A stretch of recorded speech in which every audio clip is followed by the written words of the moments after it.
সালামু আলাইকুম রহমতুল্লাহ বারাকাতু।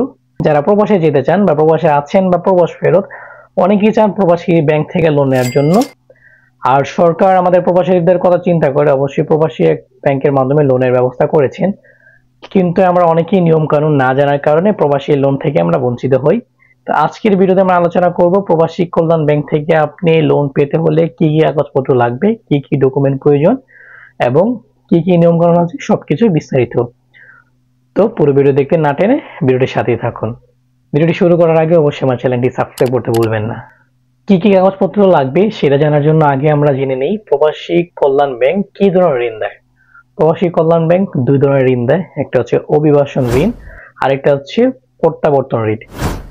অভিবাসন ঋণ হচ্ছে আমরা যারা বিদেশ যেতে চাই, বিদেশ যে যাত্রা আমাদের, সেই বিদেশ যাত্রাটা সহজ করার জন্য আমরা ব্যাংক থেকে যে লোনটা দেওয়া হয় সেটাই হচ্ছে অভিবাসন ঋণ। আরেকটা হচ্ছে প্রত্যাবর্তন ঋণ, যেটা হচ্ছে আমরা বিদেশে কোনো প্রবাসী যদি কোনো দেশে বৈধভাবে অবস্থান করার পর সে যদি চলে আসে এবং দেশে যদি কোনো কিছু করতে চায় তার জন্য যে ঋণটা সেটা হচ্ছে প্রত্যাবর্তন ঋণ। এই দুই ধরনের ঋণ আপনি হচ্ছে প্রবাসী কল্যাণ ব্যাংকের যে কোনো শাখা থেকে আপনি নিতে পারবেন। এখন আসা যাক প্রবাসী কল্যাণ ঋণ ব্যাংক থেকে আপনি অভিবাসন ঋণ নিতে কি কি কাগজপত্র প্রয়োজন। প্রবাসী কল্যাণ ব্যাংক থেকে ঋণ নিতে গেলে আপনার প্রয়োজন হচ্ছে আপনি নিজের এনআইডি কার্ডের, যিনি ব্যাংকের লোন নেবেন তার প্রয়োজন হবে এনআইডি কার্ড, জাতীয় পরিচয়পত্র, তার 3 কপি পাসপোর্ট সাইজের ছবি, নাগরিক সনদপত্র যেটাকে আমরা বলি চেয়ারম্যান সার্টিফিকেট। আপনি আপনার ইউনিয়ন পরিষেবা অথবা আপনি যদি শহরে থাকেন সিটি কর্পোরেশনের যিনি সদস্য আছেন তার থেকে আপনি এটা সংগ্রহ করবেন। আপনি যেই দেশে যাবেন সেই দেশের ভিসার কপি, আপনি যে যাবেন সেই যে চাকরি যে লেটার নিয়োগপত্র সেইটা।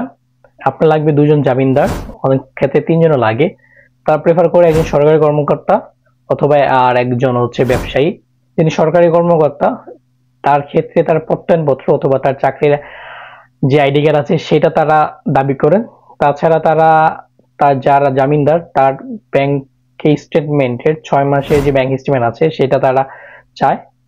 এবং যিনি ব্যবসায়ী তার ট্রেড লাইসেন্সের ফটোকপি, আপনার ব্যাংকের চেক বইয়ের 3টি পাতা স্বাক্ষর সহ এবং যিনি জামিনদার তারও ব্যাংকের 3টি পাতা স্বাক্ষর সহ আপনি জমা দিতে হবে। আর সেই ক্ষেত্রে আপনার ঋণ পাবেন আপনি 3 লক্ষ টাকা পর্যন্ত কোনো জামানত ছাড়া, এবং সেটা 1 বছর 2 বছর এবং সর্বোচ্চ 3 বছর মেয়াদি। এবং যেটা গ্রেস পিরিয়ড অর্থাৎ আপনার প্রথম 3 মাসের সেই তারা ঋণটা নেয় না, 3 মাস পর থেকে তারা মাসিক হারে সেই ঋণটা নিয়ে থাকে। এবং অনেকে জানতে চান যে এটার সুদ কত শতাংশ সুদ দিতে হয় বা কত শতাংশ বেশি দিতে হয়। এটা হচ্ছে সরল সুদ 8%, মানে পুরো ঋণের উপর আপনার 8% হচ্ছে সুদ নিবে। এখন আসি আমরা প্রত্যাবর্তন যে ঋণটা। প্রত্যাবর্তন ঋণটা হচ্ছে যারা বিদেশ ফেরত, বিদেশ থেকে বৈধভাবে অনেক দীর্ঘদিন কাজ করে ছিলেন, দেশে কিছু করতে চান, তারা আপনার জামানতবিহীন আপনার 5 লক্ষ টাকা পর্যন্ত পেতে পারেন। সেই ক্ষেত্রে ডকুমেন্টগুলো একই, আপনি যে দেশে ছিলেন সেই দেশের আপনি যে ব্যাংকে টাকা পাঠিয়েছেন স্যালারি সার্টিফিকেট, আপনি যে ছিলেন সেই দেশের বৈধ আপনার যেই রেসিডেন্সিয়াল কার্ড আছে সেই কার্ডের ফটোকপি লাগবে, আপনার যে পাসপোর্টের ফটোকপি, আপনি যে ছিলেন সে প্রমাণের জন্য মানে প্রমাণ করার জন্য আপনার যে যে ডকুমেন্টগুলো প্রয়োজন, ঠিক তেমনভাবে জামিনদারের প্রয়োজন আছে। আর তাছাড়া 5 লক্ষ টাকা আপনার হচ্ছে কোনো জামানত ছাড়াই, আর আপনি জামানত সহকারে 50 লক্ষ টাকা পর্যন্ত আপনি ঋণ নিতে পারবেন এবং সেই ঋণেরও সুদ 8%। তাছাড়া অনেকে আছেন দেশে প্রবাস থেকে ছুটিতে এসেছেন, ছুটিতে আসার পর আপনার ঋণের প্রয়োজন হয়েছে, সেই ক্ষেত্রে আপনি ছুটিতে আসার পর লোন নিতে পারবেন। কিন্তু আমরা জানলাম প্রবাসে যেতে হলে আপনার কি কি প্রয়োজন লাগবে এবং প্রবাস থেকে ফেরত আসলে হচ্ছে ঋণ নিতে গেলে আপনার কি কি প্রয়োজন। তাদের মধ্যে অনেকেই আছেন যারা আমরা প্রবাস থেকে ছুটিতে দেশে আসি, দেশে আসার পর আমাদের ঋণের প্রয়োজন হয়। তাদের ক্ষেত্রে আপনার কি কি প্রয়োজন হয়, আপনারা চাইলে তারাও ঋণ নিতে পারবেন। যারা দেশে ছুটিতে আসছেন চাইলে আপনারা প্রবাসী কল্যাণ ব্যাংক থেকে ঋণ নিতে পারবেন। সেই ক্ষেত্রে আপনার একই কাগজপত্র লাগবে, এনআইডি কার্ড, আপনার জাতীয় নাগরিক সনদপত্র, 3 কপি পাসপোর্ট সাইজের ছবি। তবে সেক্ষেত্রে একটা জিনিস বেশি লাগবে, সে আপনি যে দেশে ছিলেন সেই দেশের রেসিডেন্ট পারমিট কার্ড, এবং আপনি যে যাবেন সেই জায়গার হচ্ছে আপ ডাউন টিকেটের যে কপিটা আছে সেটা তাদেরকে সাবমিট করতে হবে।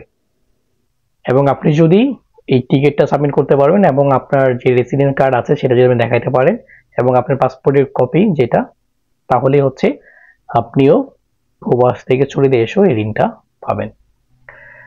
এখন অনেকেই বলেন ভাই আমরা তো অনেক দৌড়াদৌড়ি করি, আমরা করেছি, আমরা অনেক চেয়েছি। আসলে আমরা ঋণ নেওয়ার জন্য যে প্রসেসটা আছে আমরা অনেক কিছু জানি না, বা আমরা অনেকের মুখ থেকে শুনি যে আসলে এটা কঠিন, এটা ঋণ দেয় না।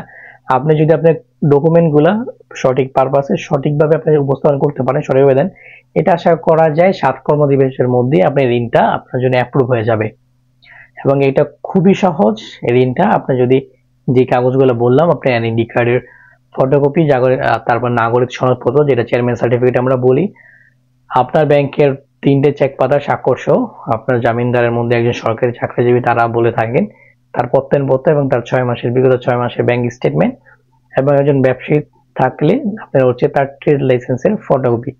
এই কাগজপত্রগুলো নিয়ে যদি আপনি নিয়ে যেতে পারেন তাহলে আপনার ব্যাংক ঋণটা আপনি খুব সহজেই পেয়ে যাবেন। তাছাড়া সরকারি বেসরকারি অনেকগুলো ব্যাংক প্রবাসী লোন দিয়ে থাকেন, যেমন হচ্ছে এনআরবি ব্যাংক, এনআরবিসি ব্যাংক, সোনালী ব্যাংক। তাছাড়া আরো অন্য কিছু কিছু ব্যাংক দিয়ে থাকে, তাদের মাধ্যমে আপনার প্রবাসী লোনটা নিতে পারবেন। ভিডিওটি যদি ভালো লাগে অবশ্যই আমার চ্যানেল লাইক এবং সাবস্ক্রাইব করতে ভুলবেন না, এবং আপনি এবার প্রয়োজনে যাদের লিঙ্কটা প্রয়োজন, যাদেরকে এই তথ্যটা প্রয়োজন, তাদের মাঝে লিঙ্কটা কপি করে তাদেরকে মাঝে ছড়িয়ে দেন। আসসালামু আলাইকুম, সকলে ভালো থাকবেন, সুস্থ থাকবেন।